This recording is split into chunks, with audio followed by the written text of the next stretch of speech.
Hello everyone, good afternoon সবাইকে। Welcome back to our channel অর্ঘদীপসক ব্লগে সবাইকে সুস্বাগতম। সবাই কেমন আছো? আশা করি অনেক অনেক ভালো আছো। তো আজকে আরও একটা নতুন রান্নার রেসিপি নিয়ে চলে আসলাম।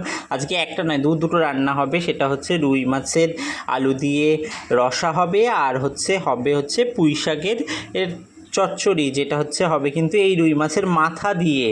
তো সবাই আশা করি এই দুটো রেসিপি অনেক অনেক ভালোবাসা দেবে। তোমাদের লাগলে রেসিপিগুলো অবশ্যই কিন্তু লাইক কমেন্ট শেয়ার করবে। আর যারা আমার ইউটিউব চ্যানেল থেকে দেখবে অবশ্যই কিন্তু তোমরা সাবস্ক্রাইব করবে। যারা যারা এখনও অবধি সাবস্ক্রাইব করোনি, এত সুন্দর সুন্দর রান্না দেখতে অবশ্যই আমার ইউটিউব চ্যানেলটাকে কিন্তু সাবস্ক্রাইব করে পাশে থেকো। আর যারা ফেসবুক থেকে দেখবে অবশ্যই, যারা যারা এখনও ফলো করোনি কিন্তু ফলো করতে কিন্তু ভুলো না। তো চলো এত কথা না বাড়িয়ে তোমরা প্রথমেই দেখে নাও কি করছে মা।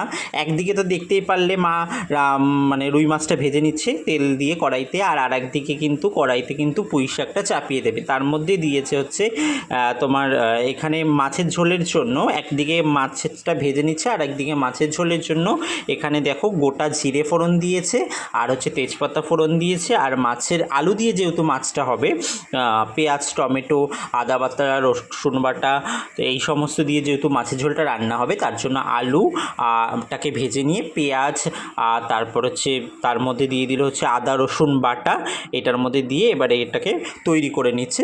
যেহেতু এই মশলাটাকে কষিয়ে না নিলে ভালো করে, আগের দিন তোমাদেরকে বললাম যত মশলা কষানো হবে তত কিন্তু রান্না কিন্তু খেতে টেস্ট বাড়বে, তাই কিনা বলো? এই দেখো এখানে এর মধ্যে তোমাদের নুন হলুদ লঙ্কার গুঁড়ো দিয়েছে, কাশ্মীরি লঙ্কার গুঁড়ো দিয়েছে, আর টমেটো দিয়েছে, মশলাটাকে কষিয়ে নিচ্ছে। আর আরেক দিকে যেই কড়াইটাতে মাছ ভাজছিল সেই কড়াইটাতে কিন্তু পুঁই শাক চাপিয়ে নেবে। তার জন্য তেল গরম করে তার মধ্যে পাঁচফোড়ন সম্বার দিয়ে দিল, আর তার মধ্যে দেবে তোমার একটু পেঁয়াজ, যেহেতু মাছের মাথা দেবে তার জন্য রসুন বাটা আদা বাটা একটু দিয়ে সবজিগুলো দিয়ে দিল। এর মধ্যে কিন্তু মা কাঁচা লঙ্কাও দেবে, এর মধ্যে কোনো ঝাল লঙ্কা বা কোনো কালো লঙ্কা ইউজ করবে না, তার জন্য কাঁচা লঙ্কা দিয়ে রান্নাটা তৈরি করবে।